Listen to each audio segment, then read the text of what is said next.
Honey,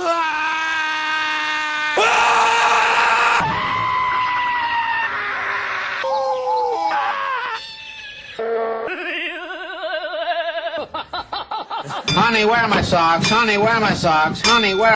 Daddy, would you like some sausage? Daddy, would you like... Fucker! You fucker! Fucker! Oh! Huh? What the f... Hello again, everyone. This is Bionic Slime. I'm your online voice for reviews of your choice, and this is another installment of BS Reviews. I want to make this very clear from the beginning. I'm testing this out. This is a new format I'm trying for my reviews. So many people have bitched at me saying that I don't use clips. Well, I've actually explained it several times that it's because of copyright problems with YouTube. I've lost 3 reviews to that problem, so I didn't want to risk it again. But since so many people keep insisting, I decided I'd try it. I scraped whatever I could find that's legally acceptable as far as YouTube standards goes, and I'm going to see how this works. If this works and I don't get in trouble for it, then I might adapt it to the rest of my reviews, at least the anime ones. But if not, and I get slammed for this again, I can guarantee you I will never ever use another anime clip in a review. So I just want to make that very clear from the beginning. Having said that, my review this time will be the conclusion of my Dirty Pair Flash reviews, with the third and final installment, Dirty Pair Flash Mission 3, aka Random Angels. This one is probably the most inconclusive as far as the other Dirty Pair ones, because as I said, they all followed a singular storyline that, you know, worked with each independent set of episodes, whereas this one actually is a random episode, hence the term Random Angels. Each episode is a different plot as, you know, you go through. Each one stands on its own. Dirty Pair Flash Random Angels is brought to you by ADV Films, Sunrise, and Bandai Entertainment.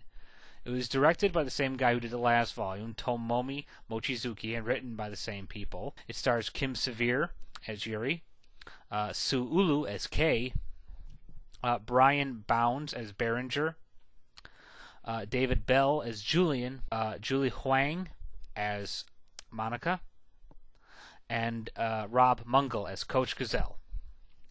The plot of Dirty Pair Flash Random Angels. This is a set of 5 episodes, which, as I said before, each episode stands on its own individual plot. The first episode is about Kay getting lost in the snowy Alps while trying to protect a lone baby from a bunch of terrorists who want to kill the baby so that their employer can inherit the baby's fortune.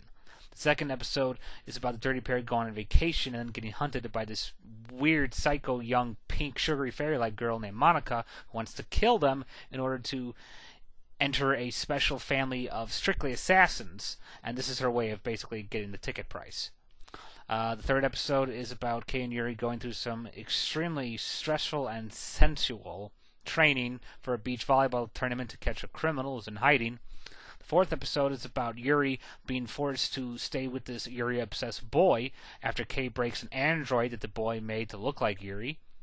And the final episode is about an ex-con criminal known as Berenger, who was arrested by the Dirty Pair's chief, Popero, and he comes back for vengeance with a superpowered hypersuit, and now the Dirty Pair must protect their chief and the rest of the city from this madman in his superpowered suit. Review the plot. This is really kind of hard to review because, as I said, these are all individual plots. I have to say that it's the reason that they did it this way is because there are 2 obvious themes in these episodes.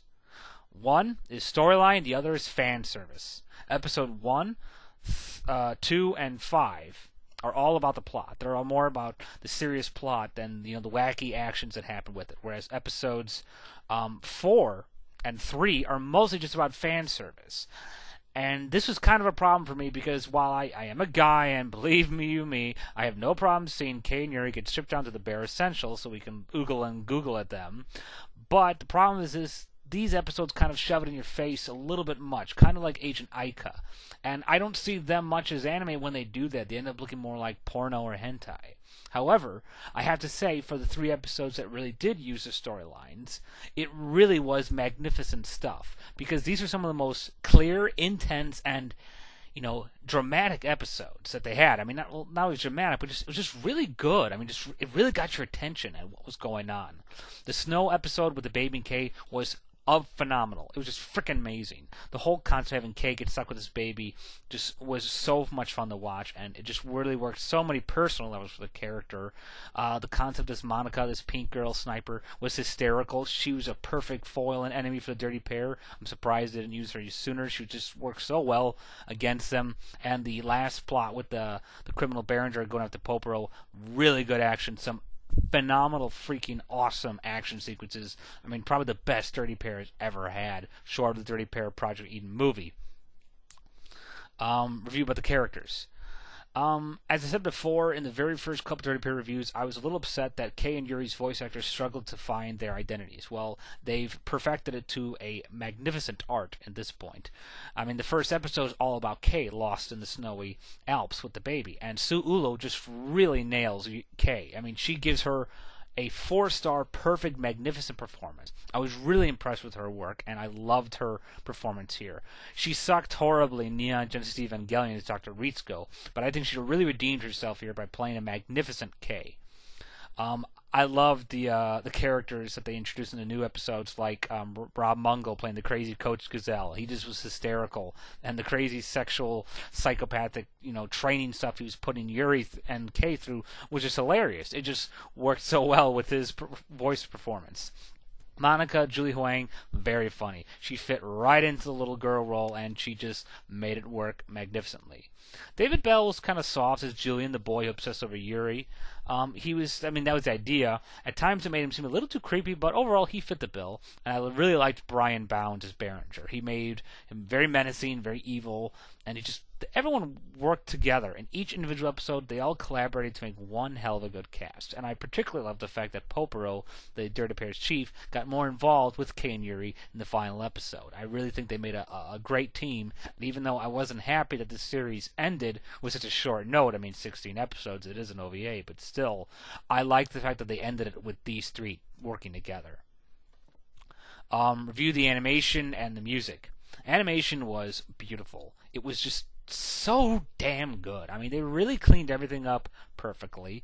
The water, the skin, the explosions, the guns. I mean, there's a lot of skin in this. For some reason, they really upped the fan service ante on this volume. And it just looks fantastic. Even just, the simplest things, like the toys that Monica uses, or just the breath coming out of Kay's mouth when she's in the snowy Alps. It looks so good. They really put forth the effort here.